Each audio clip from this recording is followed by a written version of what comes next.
Preface to the first edition.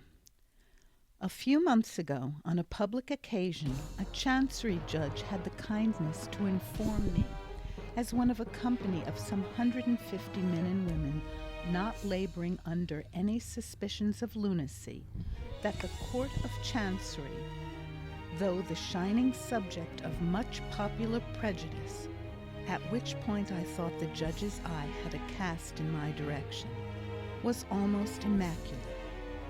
There had been, he admitted, a trivial blemish or so in its rate of progress, but this was exaggerated and had been entirely owing to the parsimony of the public, which guilty public, it appeared, had been until lately bent in the most determined manner on by no means enlarging the number of Chancery judges appointed, I believe by Richard II, but any other king will do as well. This seemed to me too profound a joke to be inserted in the body of this book, or I should have restored it to Conversation Kenji or to Mr. Foles, with one or other of whom I think it must have originated. In such mouths I might have coupled it with an apt quotation from one of Shakespeare's sonnets. My nature is subdued to what it works in, like the dyer's hand. Pity me then, and wish I were renewed. But as it is wholesome that the parsimonious public should know what has been doing and still is doing in this connection, I mention here that everything set forth in these pages concerning the Court of Chancery is substantially true and within the truth. The case of Gridley is in no essential altered from one of actual occurrence, made public by a disinterested person who was professionally acquainted with the whole of the monstrous wrong from beginning to end. At the present moment, there is a suit before the court which was commenced nearly 20 years ago, in which from 30 to 40 counsel have been known to appear at one time, in which costs have been incurred to the amount of £70,000, which is a friendly suit, and which is, I am assured, no nearer to the termination now than when it was begun. There is another well-known suit in Chancery, not yet decided, which was commenced before the close of the last century, and in which more than double the amount of £70,000 has been swallowed up in costs. If I wanted other authorities for jaundice and jaundice, I could rain them on these pages, to the shame of a parsimonious public. There is only one other point on which I offer a word of remark. The possibility of what is called spontaneous combustion has been denied since the death of Mr. Crook, and my good friend, Mr. Lewis, quite mistaken, as he soon found, in supposing the thing to have been abandoned by all authorities, published some ingenious letters to me at the time when that event was chronicled, arguing that spontaneous combustion could not possibly be. I have no need to observe that I do not willfully or negligently mislead my readers, and that before I wrote that description I took pains to investigate the subject. There are about 30 cases on record, of which the most famous, that of the Countess Cornelia de Bandi Cesenati, was minutely investigated and described by Giuseppe Bianchini, a prebendary of Verona, otherwise distinguished in letters, who published an account of it at Verona in 1731, which he afterwards republished at Rome. The appearances beyond all rational doubt observed in that case are the appearances observed in Mr. Crook's case. The next most famous instance happened at Reims 6 years earlier, and the historian in that case is Le Cat, one of the most renowned surgeons produced by France. The subject was a woman whose husband was ignorantly convicted of having murdered her, but on solemn appeal to a higher court he was acquitted. because it was shown upon the evidence that she had died the death to which this name of spontaneous combustion is given. I do not think it necessary to add to these notable facts, and that general reference to the authorities which will be found at page 329, the recorded opinions and experiences of distinguished medical professors, French, English, and Scotch, in more modern days, contenting myself with observing that I shall not abandon the facts until there shall have been a considerable spontaneous combustion of the testimony on which human occurrences are usually received. In Bleak House, I have purposely dwelt upon the romantic side of familiar things. I believe I have never had so many readers as in this book. May we meet again. London, August 1853. Chapter 1. In Chancery. London. Michaelmas term lately over, and the Lord Chancellor sitting in Lincoln's Inn Hall. Implacable November weather. As much mud in the streets as if the waters had but newly retired from the face of the earth. And it would not be wonderful to meet a megalosaurus 40 feet long or so, waddling like an elephantine lizard up Holborn Hill, smoke lowering down from chimney pots, making a soft black drizzle with flakes of soot in it as big as full-grown snowflakes, gone into mourning, one might imagine, for the death of the sun.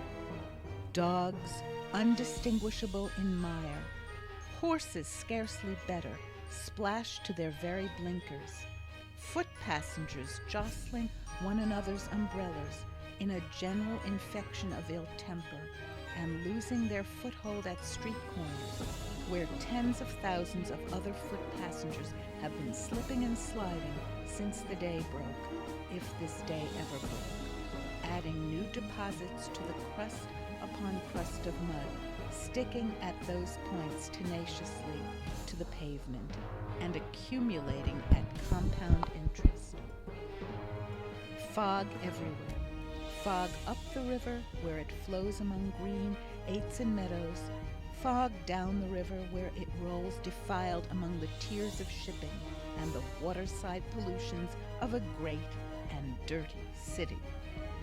Fog on the Essex marshes, fog on the Kentish heights, fog creeping into the cabooses of collier brigs, fog lying out on the yards and hovering in the rigging of great ships, fog drooping on the gunwales of barges and small boats, fog in the eyes and throats of ancient Greenwich pensioners, wheezing by the firesides of their wards, fog in the stem and bowl of the afternoon pipe of the wrathful skipper down in his close cabin, fog cruelly pinching the toes and fingers of his shivering little prentice boy on deck, chance people on the bridges peeping over the parapets into a nether sky of fog, with fog all round them, as if they were up in a balloon and hanging in the misty clouds.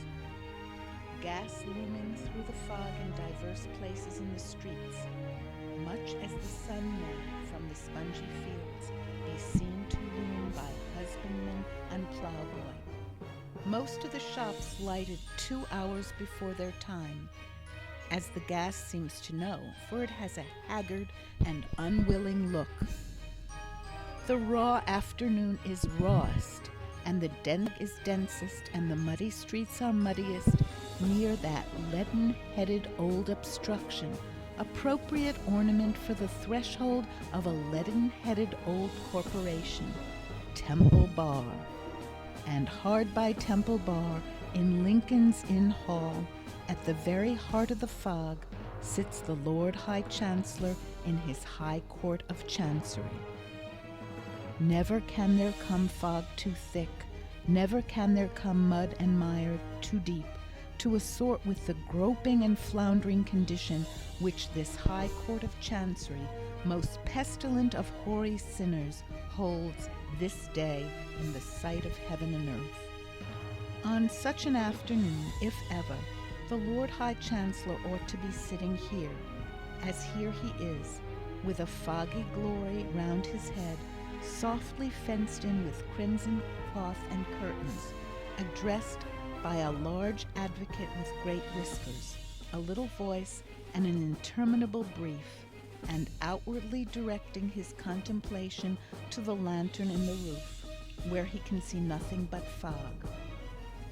On such an afternoon, some score of members of the High Court of Chancery Bar ought to be, as here they are, mistily engaged in one of the 10,000 stages of an endless cause, tripping one another up on slippery precedents, groping knee-deep in technicalities, running their goat-hair and horsehair-watered heads against walls of word, and making a pretense of equity with serious faces, as players might. On such an afternoon, the various solicitors in the cause, some 2 or 3 of whom have inherited it from their fathers, and who made a fortune by it, ought to be, as are they not, ranged in line in a long matted well, but you might look in vain for truth at the bottom of it, between the registrar's red table and the silk gowns, with bills, cross-bills, answers, rejoinders, injunctions, affidavits, issues, references to masters' reports, mountains of costly nonsense piled before them. Well may the court be dim, with wasting candles here and there. Well may the fog hang heavy in it, as if it would never get out. Well may the stained glass windows lose their color and admit no light of day into the place. Well may the uninitiated from the streets, who peep in through the glass panes in the door, be deterred from entrance by its owlish aspect, and by the drawl languidly echoing to the roof from the padded dais, where the Lord High Chancellor looks into the lantern that has no light in it, and where the attendant wigs are all stuck in a fog bank. This is the Court of Chancery, which has its decaying houses and its blighted lands in every shire, which has its worn-out lunatic in every madhouse and its dead in every churchyard, which has its ruined suitor with his slipshod heels and threadbare dress, borrowing and begging through the round of every man's acquaintance, which gives to moneyed might the means abundantly of wearying out the right, which so exhausts finances, patience, courage, hope, so overthrows the brain and breaks the heart, that there is not an honorable man among its practitioners who would not give, who does not often give, the warning. Suffer any wrong that can be done you, rather than come here. Who happened to be in the Lord Chancellor's court this murky afternoon, besides the Lord Chancellor, the counsel in the cause, 2 or 3 counsel who are never in any cause, and the well of solicitors before mentioned? There is the registrar below the judge in wig and gown, and there are 2 other maces or petty bags or privy purses or whatever they may be in legal court suits. These are all yawning, for no crumb of amusement ever falls from jaundice and jaundice, the cause in hand, which was squeezed dry years ago upon years ago. The shorthand writers, the reporters of the court, and the reporters of the newspapers invariably decamp with the rest of the regulars when jaundice and jaundice comes on. Their places are a blank. Standing on a seat at the side of the hall, the better to peer into the curtained sanctuary, is a little mad old woman in a squeezed bonnet who is always in court, from its sitting to its rising, and always expecting some incomprehensible judgment to be given in her favor. Some say she really is or was a party to the suit, but no one knows for certain, because no one cares. She carries some small litter in a reticule which she calls her documents, principally consisting of paper matches and dry lavender. A sallow prisoner has come up in custody for the half-dozenth time to make a personal application to purge himself of his contempt, which, being a solitary surviving executor who has fallen into a state of conglomeration about accounts of which it is not pretended that he had ever any knowledge, he is not at all likely ever to do. In the meantime, his prospects in life are ended. Another ruined suitor, who periodically appears from Shropshire and breaks out into efforts to address the Chancellor at the close of the day's business, and who can by no means be made to understand that the Chancellor is legally ignorant of his existence after making it desolate for a quarter of a century, plants himself in a good place and keeps an eye on the judge, ready to call out, "My lord," in a voice of sonorous complaint on the instant of his rising. A few lawyers, clerks, and others who know this suitor by sight linger on the chance of his furnishing some fun and enlivening the dismal weather a little. Jaundice and jaundice drones on. This scarecrow of a suit has, in course of time, become so complicated that no man alive knows what it means. The parties to it understand at least, but it has been observed that no two Chancery lawyers can talk about it for 5 minutes without coming to a total disagreement as to all the premises. Innumerable children have been born into the cause. Innumerable young people have married into it. Innumerable old people have died out of it. Scores of persons have deliriously found themselves made parties in jaundice and jaundice without knowing how or why. Whole families have inherited legendary hatreds with the suit.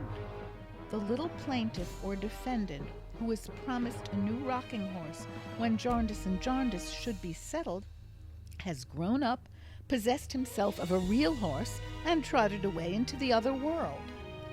Fair wards of court have faded into mothers and grandmothers. A long procession of chancellors has come in and gone out. The legion of bills in the suit have been transformed into mere bills of mortality. There are not 3 jaundices left on the earth, perhaps, since old Tom Jaundice, in despair, blew his brains out at a coffee house in Chancery Lane. But jaundice and jaundice still drags its dreary length before the court, perennially hopeless. Jaundice and jaundice has passed into a joke. That is the only good that ever has come of it. It has been death to many, but it is a joke in the profession. Every master in Chancery has had a reference out of it. Every chancellor was in it for somebody or other when he was counsel at the bar. Good things have been said about it by blue-nosed, bulbous-shoed old benchers in select port wine committee after dinner in hall. Articled clerks have been in the habit of fleshing their legal wit upon it. The last Lord Chancellor handled it neatly when, correcting Mr. Blowers in the eminent silk gown who said that such a thing might happen when the sky rained potatoes, he observed, "Or when we get through jaundice and jaundice, Mr. Blowers," a pleasantry that particularly tickled the maces, bags, and purses. How many people out of the suit, jaundice and jaundice, has stretched forth its unwholesome hand to spoil and corrupt, would be a very wide question.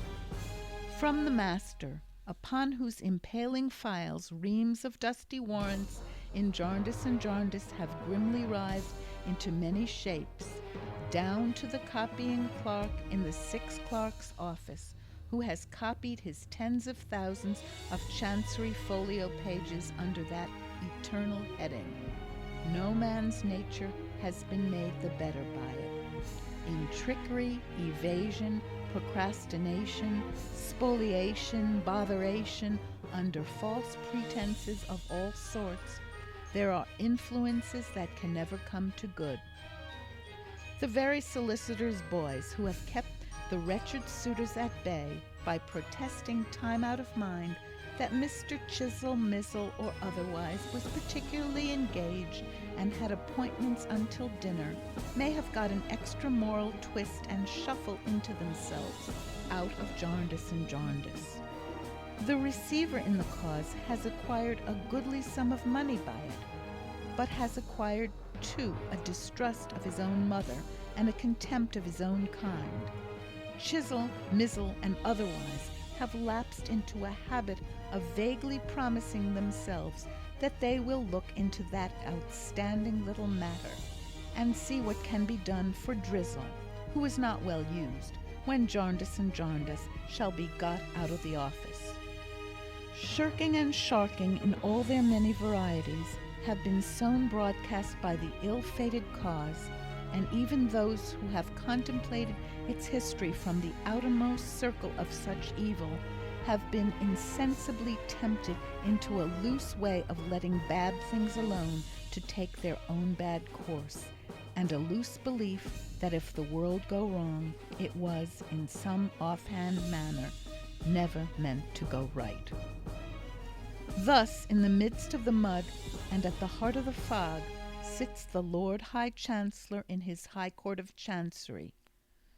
"Mr. Tangle," says the Lord High Chancellor, latterly something restless under the eloquence of that learned gentleman. "My lord," says Mr. Tangle. Mr. Tangle knows more of jaundice and jaundice than anybody. He is famous for it, supposed never to have read anything else since he left school. "Have you nearly concluded your argument?" "My lord, no. Variety of points. Feel it my duty to submit." "Lordship," is the reply that slides out of Mr. Tangle. "Several members of the bar are still to be heard, I believe," says the Chancellor with a slight smile.